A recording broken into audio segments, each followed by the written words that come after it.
안녕하세요. 주초연입니다.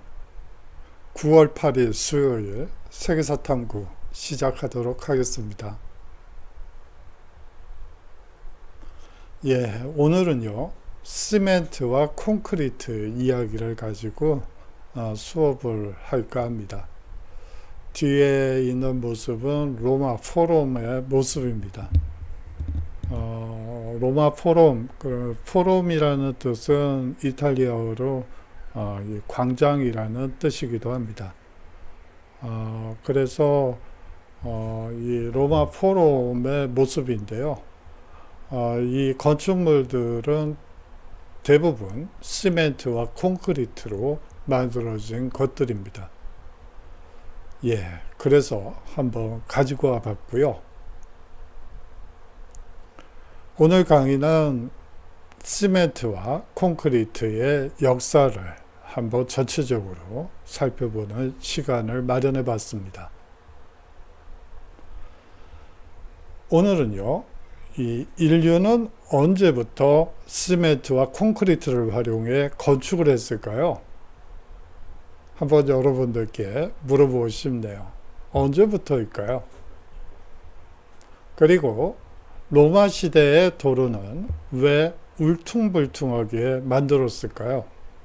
현대와 같이 아스팔트 포장으로 하려면 할 수도 있었을 것 같은데 왜 하필 울퉁불퉁하게 만들었을까?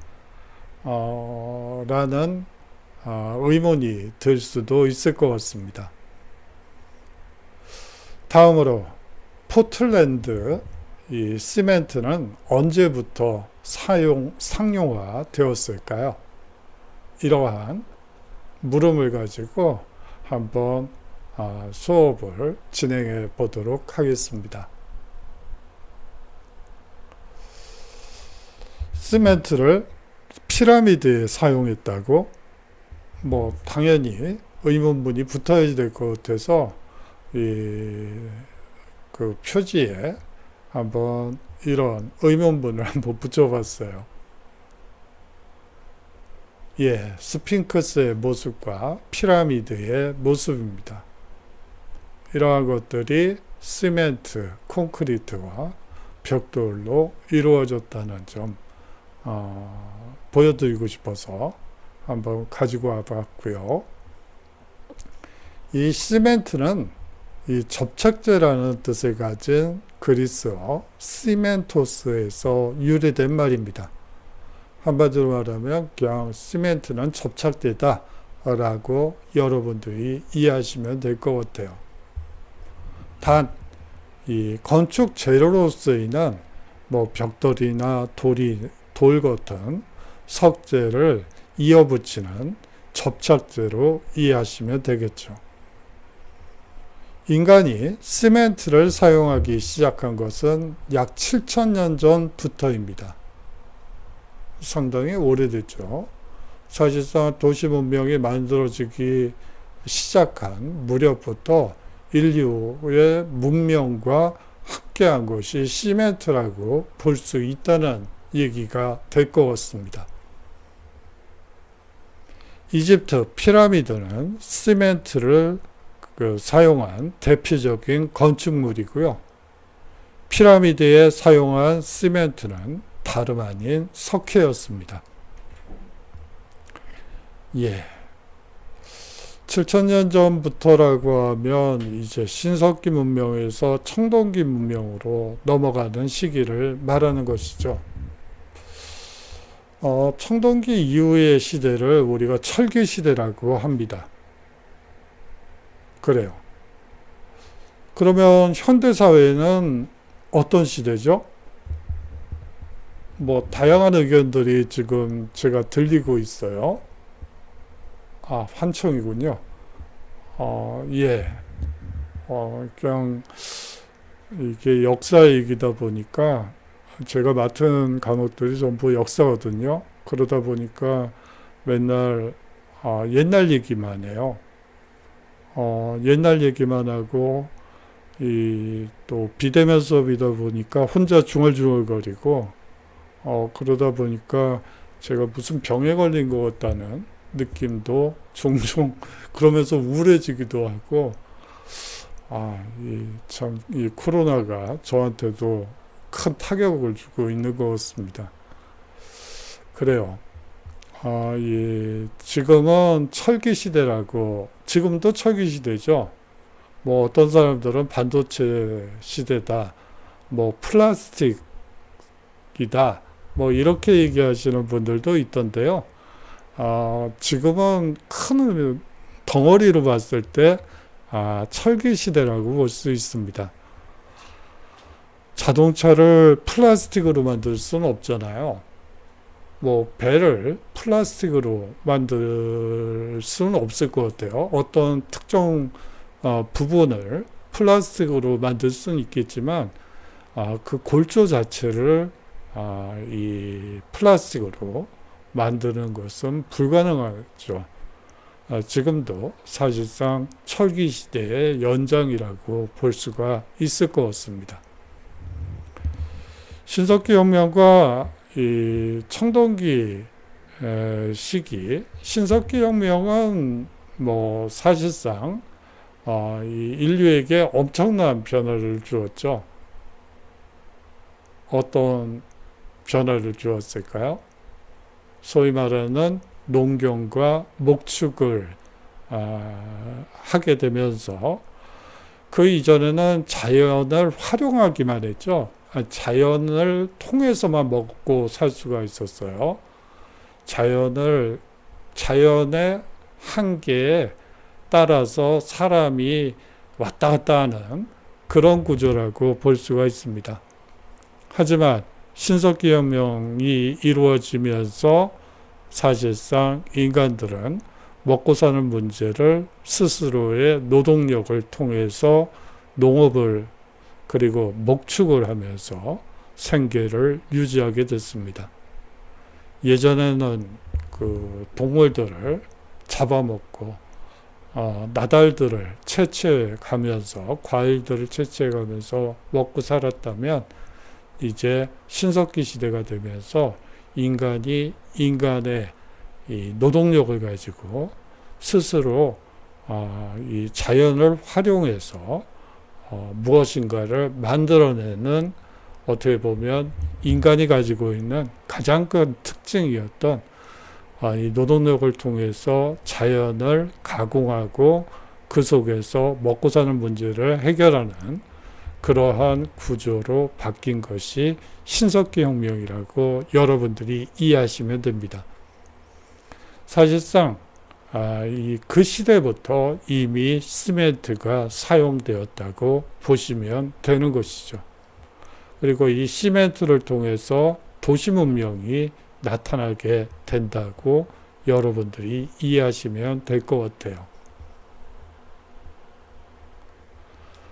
이 고대 로마인들은요, 이 시멘트, 접착제를 이용해서 이 벽돌과 벽돌 사이에 이 시멘트를 넣어서 굳혀서 아주 단단하게 만드는 무엇인가를 앞서 봤던 로마 포럼, 로마 광장에서 봤던 여러 건축물들을 만들어내기 시작합니다.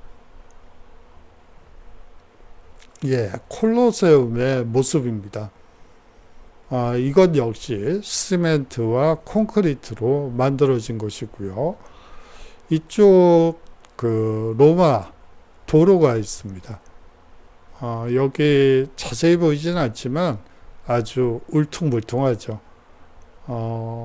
거기엔 그만한 이유가 있습니다. 그것은 뒤에 수업 시간에 또 말씀드리도록 하고요. 이 고대 로마인은 석회에 모래 상태의 화산재를 섞어서 태운 가루를 접착제 및 이 콘크리트처럼 사용했습니다. 그래요. 이 화산재가 들어감으로써 사실상 해상 콘크리트 구조를 만들어냈던, 그리고 해상의 등대를 만들어냈던 것이 로마인들이기도 합니다. 그리고 지금도 이 화산재를 사용하게 되면 계속 굳어지는 특징을 가진다고 해요. 그래서 보통 콘크리트 하면 뭐 한 4, 50년 되면 사실상 콘크리트로서의 의미가 상실되는 그런 특징을 가지고 있는데, 이 화산재를 이용하게 되면 계속해서 그 형태를 유지하는 이 시멘트로서의 기능을 계속 연장시키는 그런 특징을 가지고 있다는 점도 한 가지 말씀드리고 싶습니다. 뭐 지금도 이 해상 골조 건축물을 만들기 위해서 이 로마 시대에 썼던 이 화산재의 특징을 찾기 위해서 과학자들이 연구하고 있는 것으로 알고 있습니다. 그 연구소를 보다가 한번 여러분들께 설명을 드리려고 보다가 턱 막혀버렸어요. 이게 뭐 구조가 나오는데 그거를 제가 설명드릴 재간이 없더라고요. 좀 부끄럽긴 한데, 여하튼 좀 그 고등학교 때 물리나 화학 배울 때 보다 더 열심히 배울 걸 하는 후회가 들었습니다. 저희 때는 그 학력고사를 봤었는데요. 그때 그 전 과목을 다 봤었죠. 저희 때는 전 과목을 다 봤었어요. 뭐 문과라고 해서 뭐 몇 과목을 선택하는 게 아니고 물리, 화학, 지구과학, 생물 뭐 할 거 없이 몽땅 다 배웠던 기억이 나는데, 참 그래요. 이건 설명 못 드리겠더라고요. 자료만 찾아놓고 참 뒤적뒤적거리다가 이건 안 되겠다. 몰라, 여러분들께 괜히 설명드리다가 그 실수할 것 같아서 그냥 이 정도로 하겠습니다.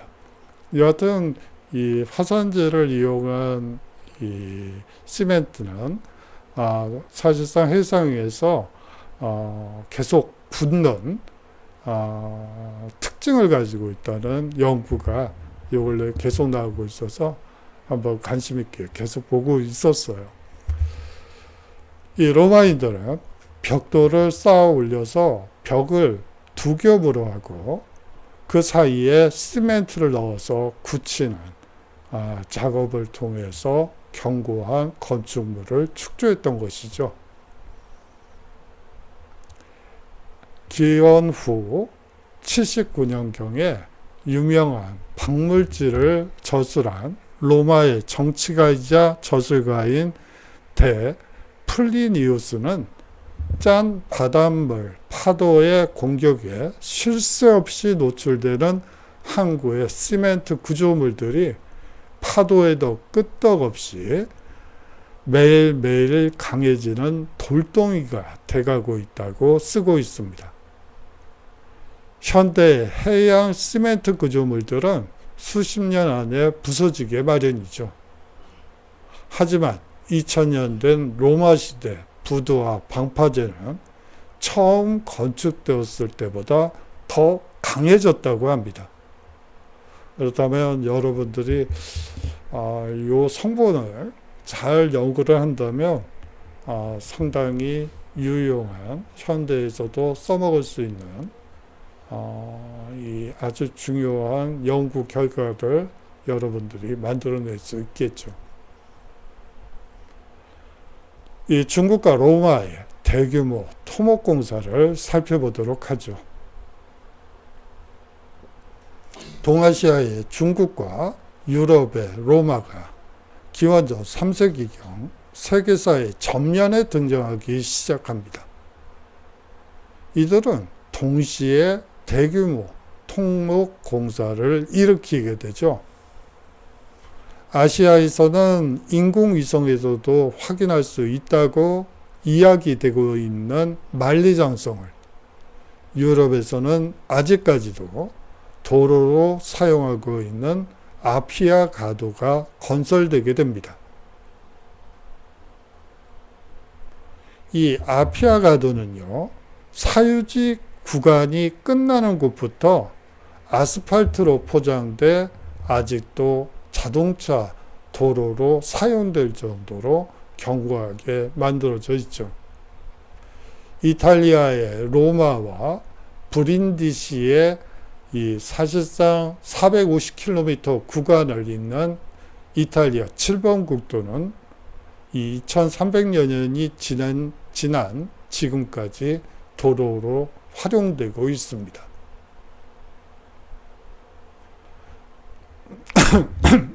죄송합니다. 기원전 3세기부터 서기 2세기까지 500년에 걸쳐 로마인들이 건설한 도로의 총 연장 길이는 간선도로 8만 킬로미터, 지선도로까지 합하면 무려 15만 킬로미터에 이르게 됩니다. 로마를 떠날 때는 12개였던 로마 가도가 북해에서 사하라 사막까지 펼쳐지고요. 또 대서양에서 유프라테스 강까지, 그리고 영국에서 시리아까지, 그리고 독일과 발칸반도에서 이집트까지 로마인의 발이 닿는 곳에는 어김없이 로마 가도가 깔리게 됩니다. 로마인들이 흔적을 찾으려면 사실상 올리브와 포도의 이 지중해 변, 그리고 이 유럽 대륙 쪽에 이 최대 한계선까지 이 로마가 진출했다고 볼 수가 있습니다. 이 올리브, 오렌지, 그리고 그것은 사실상 사하라까지, 그리고 이 포도의 북방 한계선이 사실상 이 로마의 끝자락이라고 보시면 됩니다. 이 포도가 생산될 수 있는 최대 북쪽 지역까지가 이 로마의 영역이라고 보시면 되겠고요. 도로상으로 보면 북해에서 사하라 사막, 그리고 대서양에서 유프라테스 강, 그리고 영국에서 시리아, 독일 발칸반도에서 이집트까지 이 모든 지역이 로마인의 발이 닿았던 곳이라고 보시면 되죠. 영역적으로는 상당히 높죠. 이 수업 시간에 다른 수업에서는 하는데 아마 여기서는 세계사 탐구에서는 하지 않을 것 같은데, 이 로마라는 나라는 사실상 작은 도시 국가에서 시작한 국가입니다. 작은 도시 국가에서 시작을 하고요. 그런데 사실상 에트루리아의 식민지로 시작한 국가입니다. 도시 국가예요. 사실상 에트루리아인이 이 로마의 왕이 되는 구조였기 때문에 사실상 에트루리아의 이 식민지에서 시작한 것이 이 로마라고 볼 수가 있죠. 그 작은 로마가 이렇게 큰 이 제국을 건설하게 됩니다. 그 과정도 사실상 그렇게 순탄하지만은 않았어요. 예를 들어서 갈리아가 기원전 200년경에 로마를 쳐들어온, 그리고 아예 거의 점령하다시피 한 적도 있습니다.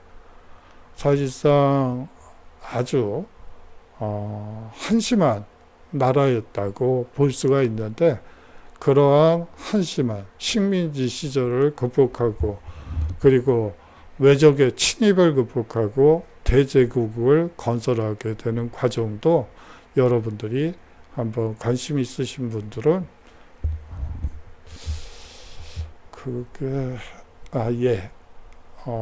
그런 부분이 있다는 것만 아시면 될 것 같습니다. 로마가도 건설 현장을 한번 보실까요? 예, 이게 로마 가도입니다. 원래는 이 주변에 나무들을 베어내게 되어 있어요. 그런데 세월이 힘이 크죠. 이 나무들이 있죠. 지금은 있어요. 사실상 나무 뿌리가 자라게 되면 도로를 침습하게 되죠. 그렇기 때문에 주위에 있는 나무들을 베는 어떻게 보면 도로 감시단이 있습니다. 순찰대가 있죠. 그런데 지금은 잘 관리가 안 된다고 볼 수도 있겠죠. 로마 도로와 관련해서는 사실상 또 한 주 할애해서 여러분들께 자세한 말씀 드릴 예정이에요. 그 강의에서의 나온 바대로요.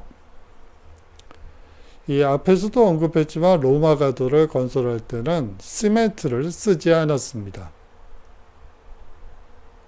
제가 그 부분은 뺐었네요. 당시 로마가 시멘트의 존재를 몰라서 쓰지 않았던 것일까요? 그렇지 않았습니다. 당시 로마인들은 누구보다 활발히 시멘트를 사용해서 로마 포럼을 꾸미고 그리고 또 여러 건축물들을 만들어냈었죠. 로마 도로의 건설 방식을 보면 알 수 있습니다. 그 이유를요. 당시 로마 가도를 만들기 위해서는 4에서 4.2 4m 20cm 너비로 지표면에서 1에서 1.5m 깊이까지 땅을 판 다음 평탄 작업을 하게 됩니다. 그리고 나서 30cm 높이로 자갈을 깔고 그 위에 다시 돌과 자갈과 점토를 섞어서 깔아줍니다. 주변에서 구할 수 있는 돌덩어리나 인위적으로 잘게 부순 돌멩이들을 모아 완만한 아치형이 되도록 채워 넣죠.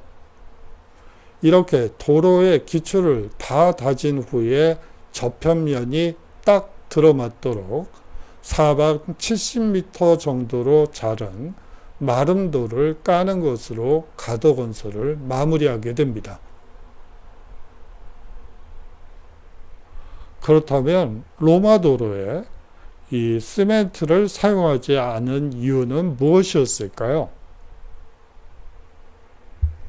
시멘트의 사전적 의미는요, 건축용 무기질의 결합 경화제라고 하더군요. 하지만 쉽게 얘기하면 건설용 접착제라고 보는 게 여러분들이 이해하시긴 더 쉬울 것 같아요. 접착제는 아무리 강력해도 충격을 계속 가하면 접착력이 떨어질 수밖에 없습니다. 수많은 물자와 병력, 5,000명 단위의 로마 군단병과 그 군단병을 먹여 살릴 만한 보급품을 포함해서 물자와 병력들의 이 무게를 지탱해야만 했던 것이죠. 따라서 관리와 유지보수에 만전을 기하는 것이 중요했습니다. 그렇기 때문에 이 시멘트 사용을 자제했던 것이죠. 로마 가도가 완만한 아치형인 것은 빗물과 눈을 길 양쪽에 배수로로 흘러가도록 하기 위해서입니다. 아울러 길 양쪽 나무들을 무조건 잘라냈던 것도 같은 의미에서였습니다. 나무 뿌리가 도로를 침습하지 않도록 예방 차원으로 잘라낸 것이었죠. 현대 문명을 이 건축에 비유해서 얘기를 하자면 사실상 콘크리트 문명 더하기 시멘트 문명이라고 볼 수 있지 않을까 하는 생각도 듭니다. 예. 로마 가도에는 시멘트를 사용하지 않았지만 로마의 시멘트는 유명했습니다. 수많은 시멘트 건축물이 오랜 세월 우리와 함께 했던 것이죠. 흔히 현대 문명을 플라스틱 문명 혹은 석유 문명이라고도 말하지만 현대 문명은 콘크리트 문명이자 시멘트 문명인 것 같습니다. 더 원초적으로 얘기를 하자면 지금도 철기 문명이라고 보셔도 무방합니다. 수경성 석회를 연구 개발한 존 스미턴에 대해서 살펴보도록 하죠. 예, 그림이 있어서 한번 가지고 와봤습니다.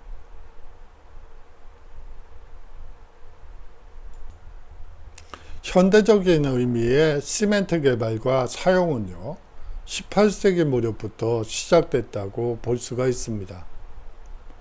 1756년 영국의 존 스미턴이 에디스톤 등대 건설을 시작으로 수중 공사에 적합한 시멘트를 만들기 위한 연구에 돌입했기 때문이죠. 스미턴은 석회와 화산재 등 일반적인 시멘트 재료들을 고민하다 마지막에 전토분해 석회석을 소성하는 방식의 수경성 석회를 내놓게 되는 것이죠.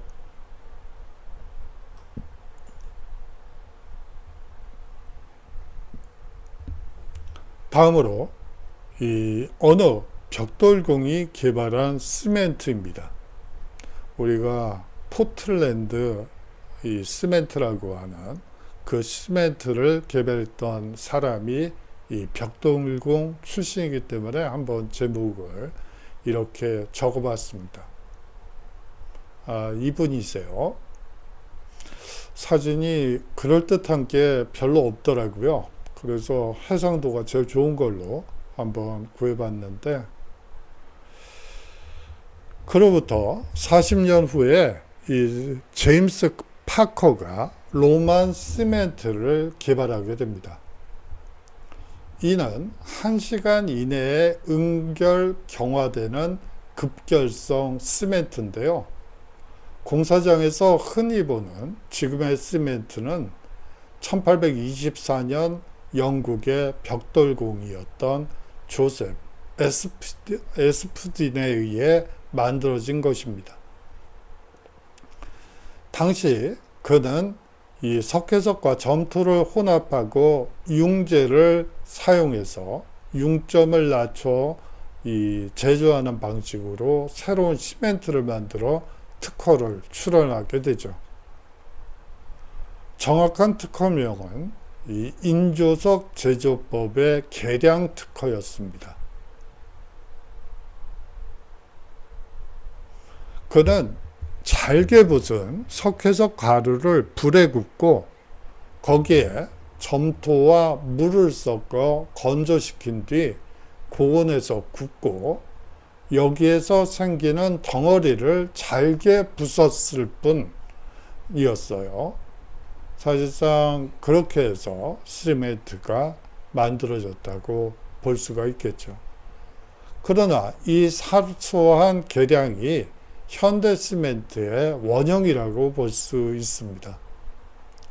이 에스프딘 시멘트는 1825년 완공된 템스강 터널 공사와 영국 의사당 재건 공사에 사용되기도 하죠. 사람들은 이 에스프딘의 이 시멘트에 포틀랜드 시멘트라는 이름을 붙이게 됩니다.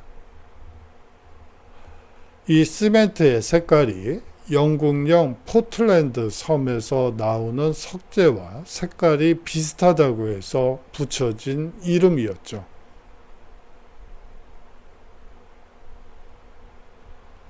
사실상 이 포틀랜드 시멘트는 세계 시멘트의 표준이 됩니다.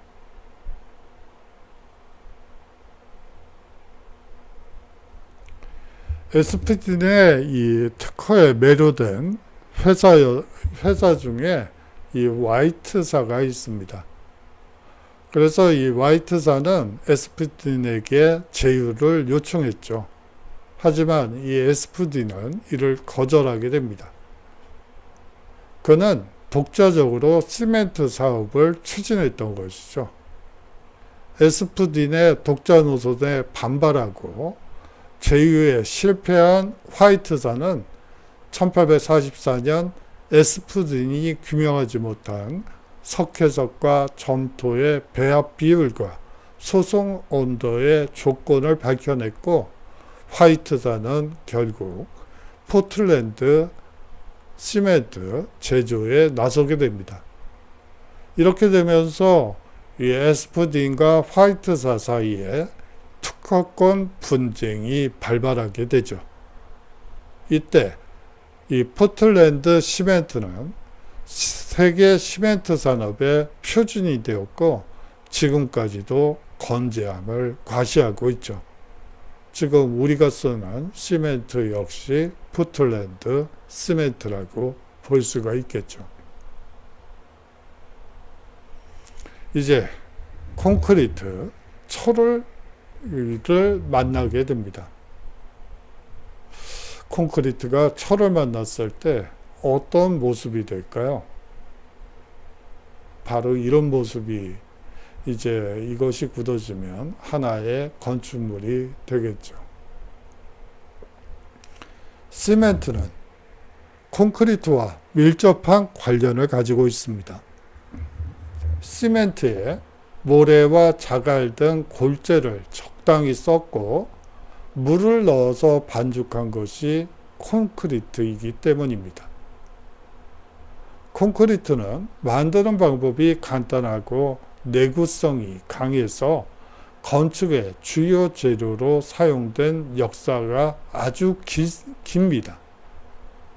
고대 로마에서는 이미 시멘트에 골재를 섞어 콘크리트를 만들어 활용했던 것이죠. 앞서 봤던 로마 포럼, 그리고 스핑크스 피라미드, 아울러서 이 로마 시대에 거의 모든 건축물들이 콘크리트로 만들어졌다고 보시면 됩니다. 하지만 콘크리트는 분명한 한계를 가지고 있습니다. 콘크리트는 중세까지도 이용되었다가 잊혀진 존재가 됩니다. 콘크리트는 밖에서 누르는 압착력에는 강하지만 밖에서 잡아당기는 인장력에는 아주 취약한 구조를 지니고 있기 때문이죠. 그러다 찰떡궁합인 철근을 만나고 19세기 초에 화려하게 부활하게 됩니다. 사실상 영국은 시멘트의 이 원조 국가고요. 이 프랑스는 철근 콘크리트의 원조 국가라고 볼 수가 있습니다. 1850년대부터 각종 제강법이 개발되면서 강철이 건축물에 활용되기 시작합니다. 영국과 프랑스가 경쟁적으로 철근 콘크리트 개발에 나서게 된 것이죠. 이 무렵 영국이 시멘트에서 한 발 앞섰다면 프랑스는 철근 콘크리트 분야에서 선두주자였습니다. 1867년 파리에서 정원사로 일하던 모니에는 깨지지 않는 화분을 만들려고 노력하는 과정에서 철근과 시멘트의 조화로운 결합을 발견하게 됩니다. 화분 모양으로 짠 철망에 시멘트를 발랐더니 아주 튼튼한 화분이 만들어진 것이었죠. 이런 방법으로 강한 콘크리트를 제조할 수 있겠다는 생각에 그는 재빨리 특허를 출원하게 됩니다. 사실상 철근 콘크리트가 개발되면서 대규모 건설 공사가 진행될 수 있었던 것입니다. 철근 콘크리트는 철근으로 골격을 세우고 콘크리트로 강화시켜주는 것인데, 압착력이 강한 콘크리트와 인장력이 강한 철근이 조화를 이뤄 압착력과 인장력이 모두 강해지는 결과를 낳게 됩니다. 인류는 크고 높은 빌딩을 건축할 수 있게 된 것이죠. 뿐만 아니라 철도용 침목이나 교량, 터널, 댐과 같은 대규모 건설 공사도 가능해지게 됩니다. 시멘트도 강철도 역사가 무척이나 오래된 물건입니다. 시멘트의 역사는 7,000년이고 인류가 처음으로 철을 사용한 것은 6,000년 전으로 추정되고 있습니다. 철과 콘크리트는 6,000년 동안 서로 따로 지내다 결국 만나게 된 셈이라고 볼 수가 있죠. 이 만남은 그야말로 건축 기술의 혁명을 낳게 됩니다.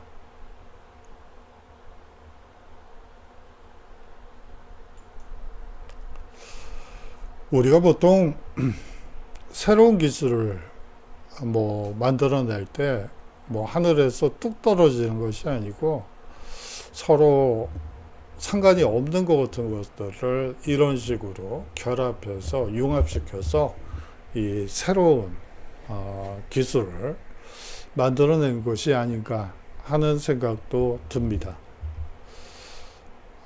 사실 우리가 창의력을 얘기를 많이 하는데요. 창의력이라는 것은 사실은 모방에서 시작된다고 볼 수가 있겠죠. 모방을 하다 보면 여기에 이것 말고 요거를 조금 더 추가하면 어떨까 하는 생각이 자연스럽게 들어갈 수밖에 없어요. 예를 들어 문학을 하시는 분들은 이제 좋은 글을 쓰시는 분들의 글을 베껴 쓰기를, 여기서 베껴 쓴다는 것은 그거를 베껴 써서 책으로 낸다는 얘기가 아니고 이 글 쓰는 연습을 그런 식으로 한다는 얘기죠. 그렇게 하다 보면 거기다 자신의 생각을 더 붙이게 되고, 그러다 보면 이제 자기의 글이 이제 만들어지기 시작한다고 얘기를 들었어요. 제가 그렇게 하는 건 아니고 문학가인 친구들이 그렇게 얘기를 하더군요. 그래요. 이 모든 것은 모방. 예를 들어서 여러분들이 전공이 무엇이든 이 기초부터 차근차근 닦아가야지만 결국은 이 새로운 무엇인가를 만들어낼 수 있다. 그렇게 생각이 듭니다.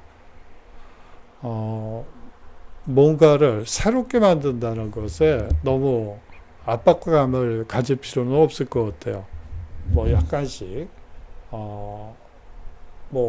떨어지는 사과를 보고 만류인력의 법칙을 만들었다는 뉴턴의 전설 같은 얘기도 있잖아요. 사람들이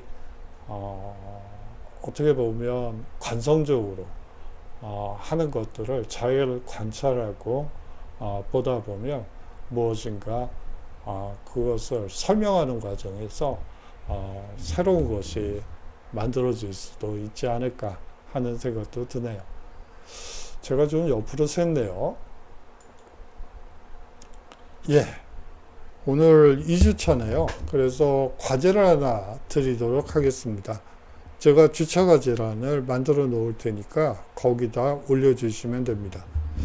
그리고요, 출석과 관련해서 문의하시는 분들이 제법 돼요. 하지만 제가 오리엔테이션 강의에서 말씀드린 바처럼 여러분들께 일주일간의 시간 동안 여유를 가지고 자신의 계획에 맞춰서 수업을 들어주십사 부탁드린 적이 있습니다. 그렇기 때문에 뭐 예를 들어 세계사 탐구는 수요일이죠. 수요일이기 때문에 화요일까지 개방해 놓는데요. 그렇게 되면 수요일 날 출석을 체크할 예정입니다. 그 다음 날 만약에 뭐 결석으로 돼 있다거나 체크가 안 돼 있으면 그때 이의 제기를 해 주시면 될 것 같아요. 벌써 항의 문자를 항의는 아니고 왜 안 하시죠? 뭐 이렇게 보내주시는 분들도 있는데 한 일주일간 여러분들께 아무래도 뭐 여유 시간을 드리는 게 맞을 것 같아서 그렇게 한 거니까요. 또 비대면 수업이고 뭐 그때그때 출석을 부르는 것도 좀 그런 것 같아서 그렇게 한 거니까 여러분들이 좀 이의제기는 그 다음 주 목요일 정도까지 체크가 안 돼 있으면 그때 연락을 해 주시면 될 것 같습니다. 예, 오늘의 과제는요. 현대 문명의 아이콘으로 여겨지는 시멘트와 콘크리트의 역사를 이번 시간에 간단히 살펴봤어요. 그래서 간단히 이 시멘트와 콘크리트의 역사를 간단히 요약한 뒤에 인류의 생활 문화에 미친 영향을 A4 한 페이지 내외로 정리해 보십사 하는 것이 이 오늘 과제입니다. 제가 오리엔테이션 강의 때 말씀을 드렸다시피 이 복부 타시는 분들은 0점을 드리도록 하겠어요. 차라리 내지 않으시면 됩니다. 그러면 2점이라도 받을 수 있으니까 차라리 내지 말아 주십사. 복붙을 할 바에는 차라리 내지 않는 편이 낫다 라는 것을 말씀드리고 싶고요. 그렇다고 내지 말라는 뜻은 아니에요. 내지 말라는 뜻은 아닙니다. 하지만 복붙은 그 가혹한 체벌을 가혹한 체벌이란 말도 좀 조심스럽네요. 여하튼 0점을 드리도록 하겠습니다. 예, 장시간 수업 들어주셔서 감사하고요. 다음 주에 더 재미있는 주제를 가지고 여러분들께 인사드리도록 하겠습니다. 안녕히 계십시오.